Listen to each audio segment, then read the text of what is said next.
The Vietnam War saw the U.S. Armed Forces attempt to overpower a determined North Vietnamese foe with superior training and weapons. As the years of conflict raged on, the Soviets supplied the North Vietnamese with more sophisticated aircraft and technology in an attempt to thwart these American efforts. Commander J.R. Hotdog Brown of the U.S. Navy faced this ever-changing threat head-on in the cockpit of his F-8 Crusader. He witnessed the evolution of the U.S. Navy's fighter tactics and training, and helped prepare the next wave of Navy pilots for the life-or-death situations they would encounter in Vietnam.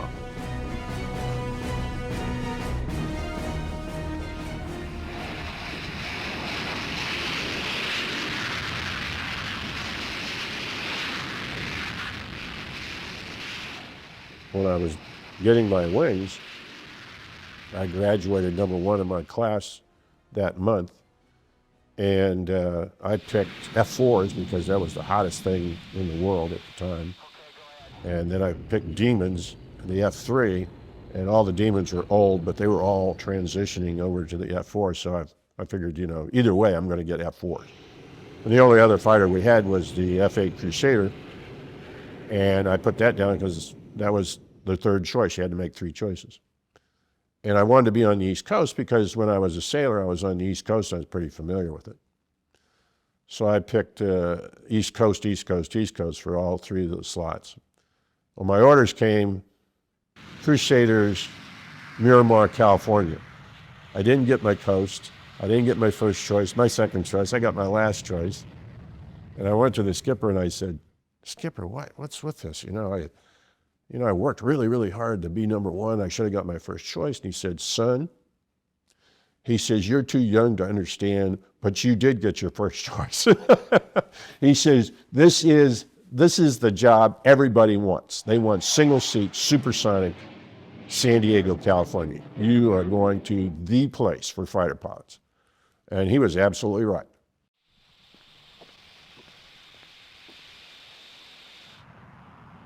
You taxi down the runway, and there was what we call the gun pits, but it was a square, long, rectangular building where you would put the airplane and you would sight in the guns. And it was right along the taxiway. And so as you came along there on the side of the gun butts building, it said Fighter Town, USA. That's what it said, Fighter Town, USA. And so, there you were, man, right there in San Diego, with Fighter Town, USA. So I started flying Crusaders, and it was an outstanding experience. The training that you go through the buildup of air-to-air combat, ACM, air combat maneuvering. So when you're doing ACM training, you start out one-on-one, and you go through different maneuvers, and you have classroom work on them, and they show you what the airplane can do. And you have what you call a VN diagram, which is the speed and the energy that the airplane has when it's maneuvering. So when you pull back on the stick and start turning, you put G's on the airplane. The airplane is built to take 6.5 times the weight of one gravity force. So like your head weighs 40 pounds, so when you're at 6.5 G's, it weighs 240 pounds. So you don't want to turn your head like this because your head will go right down to the bottom of the cockpit. But they teach you how to maneuver against each other, and this is like type airplanes. So both airplanes that's in the training program have the same turning capability, the same deceleration, acceleration capabilities. So it's pretty, you got to be really, really good to get an advantage against the same airplane. And then you go through, I think there's, 15 or 16 flights like that. And pretty soon you're one-on-one with the instructor, and he's pulling everything he's got. Up until that point, he's setting you up to see what the airplane will do. Then you go into air-to-air gunnery, and you have a tow plane hauling a 20-foot banner that's 20 foot by 4 feet. and you fire live rounds at that. And you go into the pattern where you roll in on the target and you come down and you press the target, and they tell you, it says, you want to get so close to that banner before you shoot that you think you're going to hit it with the airplane. And on more than one occasion, guys haven't hit the banner. I think you got target fixation, they call it. But you have to be inside of 500 feet with the guns because they just don't have the range and the accuracy outside that. And even though we trained ourselves to get into a guns attack, in reality, we had very few gun attacks where we actually shot somebody with a gun. All the kills up until towards the end of the war and after Top Gun, the Crusaders had almost all the MiG kills, because the rules of engagement required you to visually identify the target before you could shoot at it. So in an F-4, for instance, you had guys taking binoculars and you know, they would be vectored in on a target and they'd say it's a MiG, but before he could shoot a Sparrow, he had to visually identify it as a MiG, and for good reason. On one occasion, I was flying Wing on the Skipper in 1965, and we rolled in and engaged some F-100s that were up in the north part of Vietnam. And without a visual confirmation, identification, we would have probably shot down two of our own. So that totally negated the beyond visual range capability of the F-4, the long-range radar and the long-range Sparrow, which had a head-on capability. So the rules of engagement negated the beyond visual range capability of the Phantom.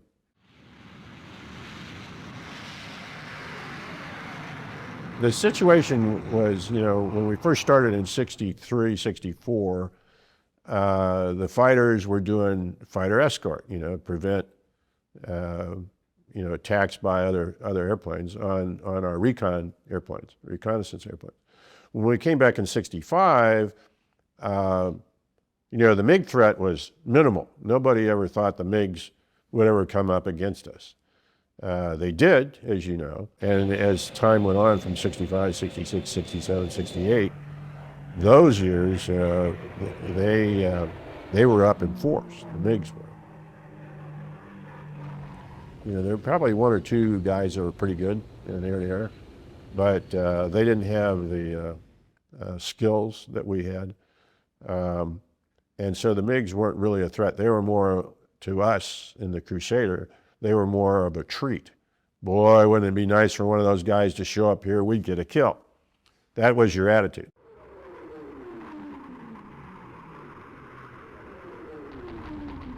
The main threat to us as pilots was AAA, anti-aircraft artillery. And it went from 23 millimeter all the way up to 155s, you know, big, huge artillery shells, in which they would, and they were all visually controlled mainly, but they would barrage us, you know, and we'd be coming, if we came in at 20,000 feet, they'd set all the timers to go off at 20,000 feet. And they used balloons to figure out how high we were, you know, what our altitude was. And then you'd roll in, trying to hit the target with your nose down at the target, dropping bombs and shooting rockets and things and guns. They'd be shoot launching all the time. And then they got the SAM missiles, SA-2s, surface-to-air 2s built by the Russians. And so they started putting out these missile sites, and so we were in there trying to interdict. Every time we saw something set up like it was going to be a missile site, we'd come in and bomb it, you know, try to bomb it back into dirt. And of course, they're very resilient. You know, they'll just rearrange the dirt pile after you leave. We had to adapt. The Crusader was a slick fighter. We didn't have bomb racks on our airplanes. The F-8E, which was the last version of the Crusader, did have bomb racks. And so they were already able to carry anywhere from 4 to 6 bombs plus Zuni 5-inch Zuni rockets. My airplane, which was the D, had racks on the side of the airplane for sidewinders, but they manufactured Zuni pods, and for each Sidewinder, which carries 4 Sidewinders, 2 on each side, we could substitute a Zuni pod, which carried 2 5-inch rockets for those. So frequently we would go with 700 rounds of 20 millimeter and 4 Zunis and 2 Sidewinders. And so we had a dual role of target combat air patrol against MiGs. And then we also had flak suppression.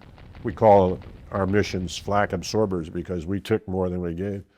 But we would be the first ones to roll in with guns and Zunis to try to suppress the AAA sites. And we mapped those all out through photographic runs. We knew where they were, and we'd try to, obliterate them. And then the bombers would come in, the light attack with their bombs, and hit the main targets. In 66, 67, 68, when we were really bombing the North, I think there was a campaign called Rolling Thunder, where we were just flying lots and lots of sorties. So you fly lots of sorties, you make lots of presentations, you take a lot of risk. The Vietnamese saw multiple targets. They could fly or not fly, they don't care. You're flying over their property, their country. And so they took off when they wanted to, with as many as they wanted to. So if they thought you weren't paying attention, they would come in low. It was their country. They could fly down, Georgetown Pike. They've been down that road many times, and pop up and shoot you out of the sky and disappear into the trees again. And you never see them coming because they had the radar control. They had the visual eyes on the ground. They could see you coming. They had observation posts. They knew you were coming. They knew where you were going normally. And they would ambush you. And the Air Force would come in with big clouds of airplanes. The biggest cloud that we ended up with was 40 some odd airplanes. But nevertheless, they would key themselves to jump you, either coming in or blowing away. At a good time, at the time we were most vulnerable. And so, they were flying a lot of MiG sorties. And as a result of our training, the Crusaders were doing pretty well in kill ratios. And I think we were pretty near 10-1 in 67, 68. The F-4s weren't doing good because they weren't trained in air-to-air combat. The F-4s were trained to exploit their weapon system, which was a long-range radar. They could pick up a target at 60 miles, they could track it, and they could shoot it without even seeing it, head on. A Sparrow missile would just launch, radar controlled, would go down there and shoot the target. You didn't ever have to see him. Not true with a Sidewinder. You had to get behind the guy with a Sidewinder to get an infrared tone, an IR tone, before you could release it. And it had to be within a certain envelope. If you get to a situation where you have to maneuver, you're within visual sight of each other, then you're in a dogfight. And they were coming to a dogfight. We used to say, you're coming to the fight completely unprepared. And so the kill ratio with the F-4s was terrible. They were only allowed to shoot Sidewinders. They had no guns. In very rare occasions would they get a Sparrow shot, a radar missile shot, because they would be inside the range because they were in visual combat and they were at a disadvantage. I mean, even the Crusaders with their training and their maneuverability at low altitudes, below 20,000 feet, we were having our hands full trying to fight these guys. And of course, the F-4 guys didn't have that training. That wasn't part of their syllabus. And so Frank Alt was disturbed by this, and he was commissioned by the Chief of Naval Operations, Admiral Moore, to study this. And he came out with a report in the end of 68, which said we need to change the way we train. Because this is the war we're fighting, not the war we designed for but the war we were fighting, and we need to change the way we train each other. We started between the F-8 training squadron, the Crusaders training squadron, 124, and 121, the F-4 squadron, both of which were at Naval Air Station Miramar, California, in San Diego. The operations department guys got together and said, hey, we need to, Captain Alt, the Alt report says we got to, revise our training schedules here and what we do.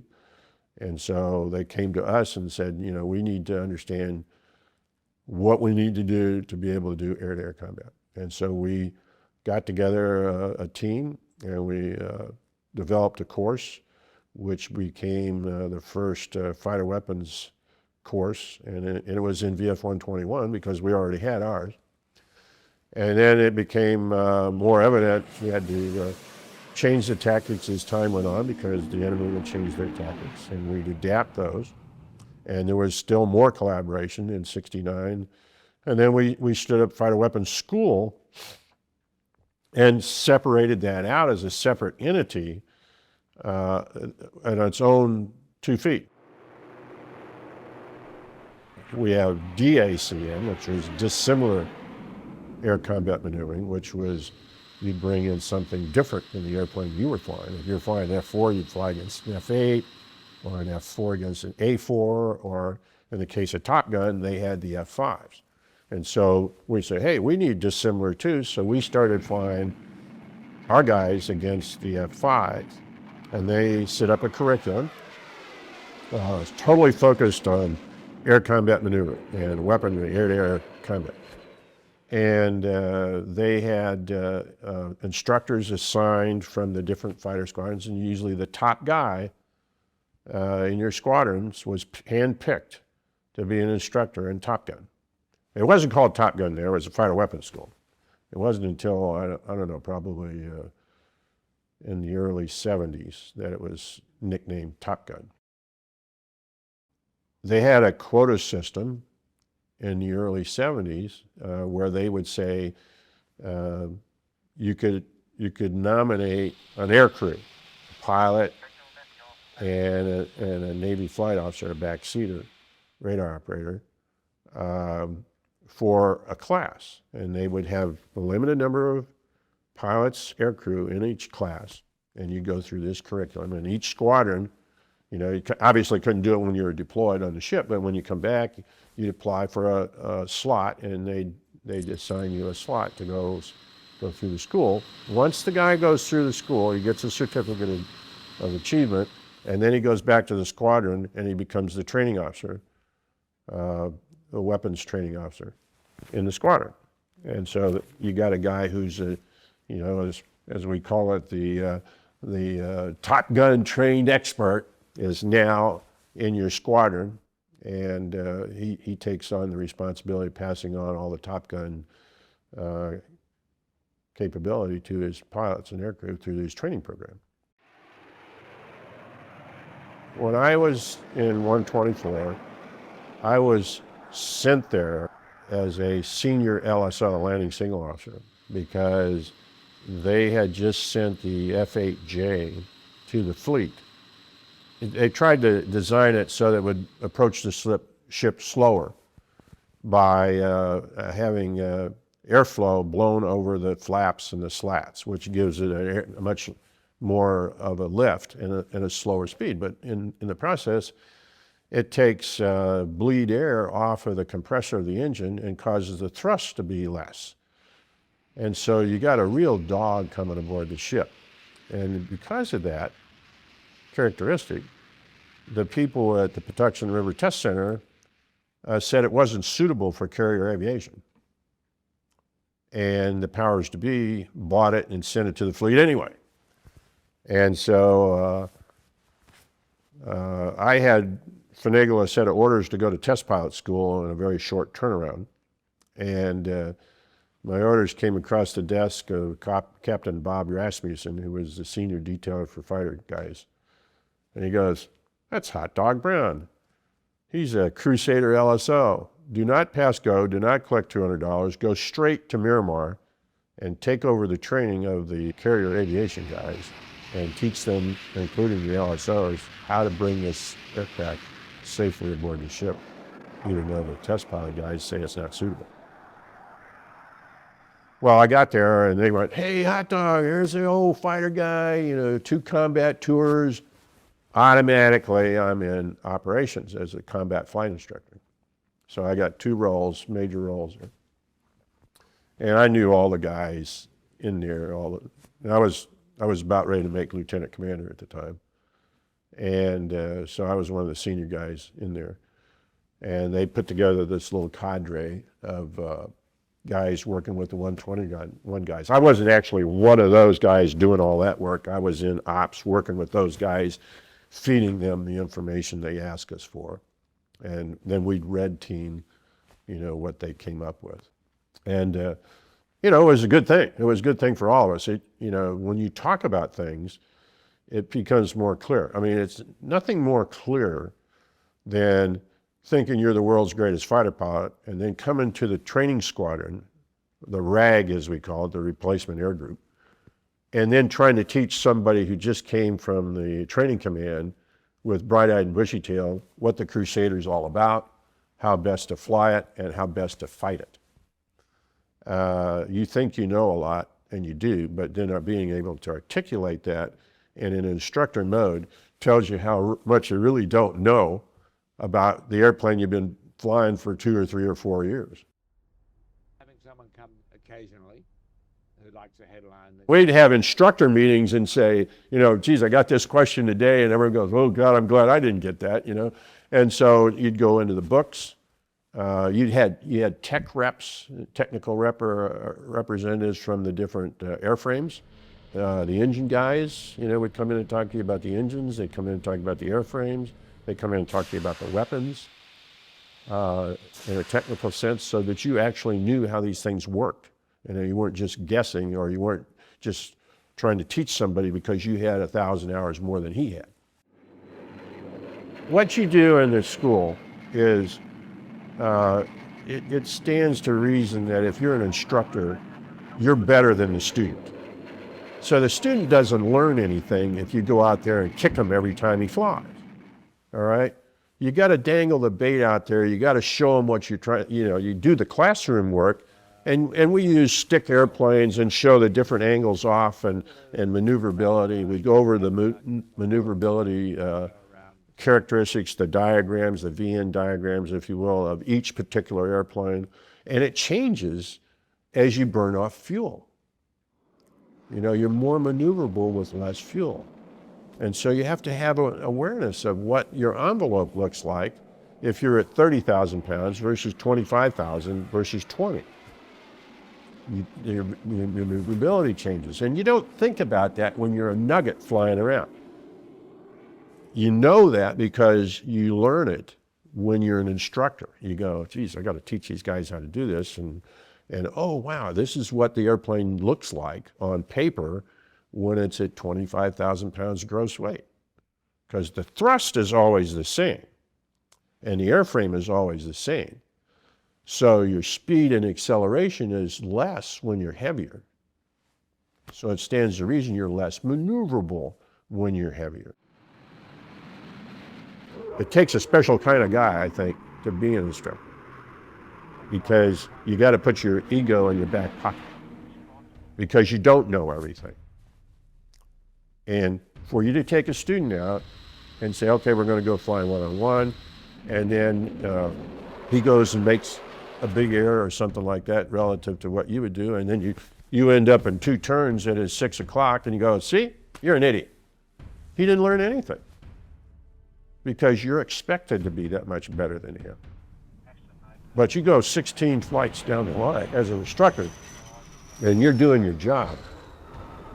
When he's down at that last graduation ceremony flight against you, he's out there to show you he can beat you. And sometimes they do, because you've taught them well if they can beat you. And that's what the goal is. The goal is not to go out there and beat him every time. The goal is to go out there and teach him how to beat you.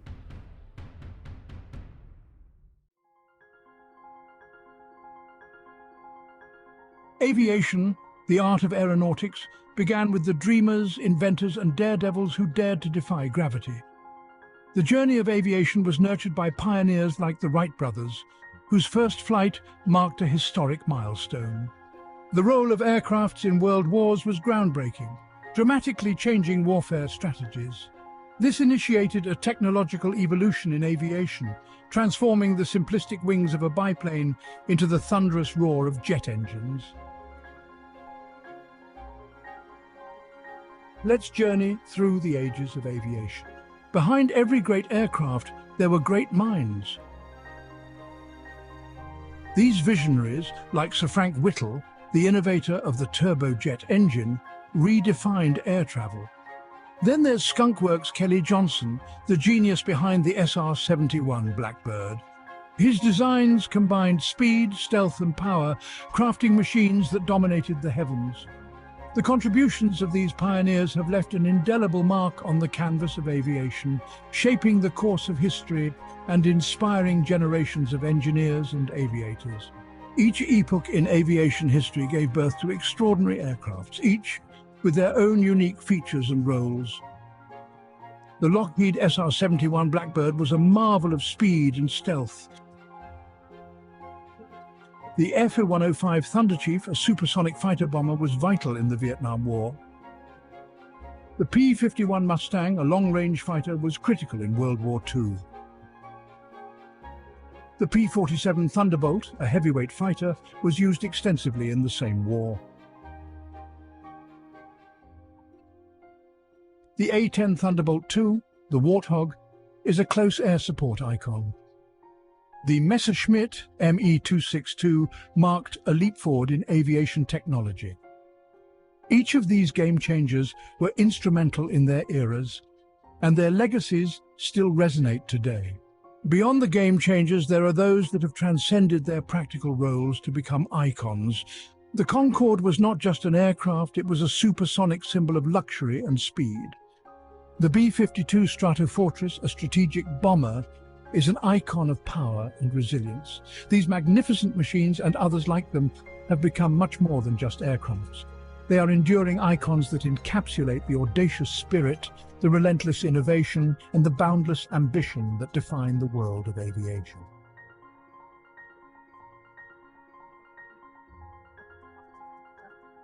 For more amazing aerial footage, and to join us in this incredible journey, check out the DroneScapes YouTube channel. If you enjoyed this video, please remember to like and subscribe. And as always, thank you for watching.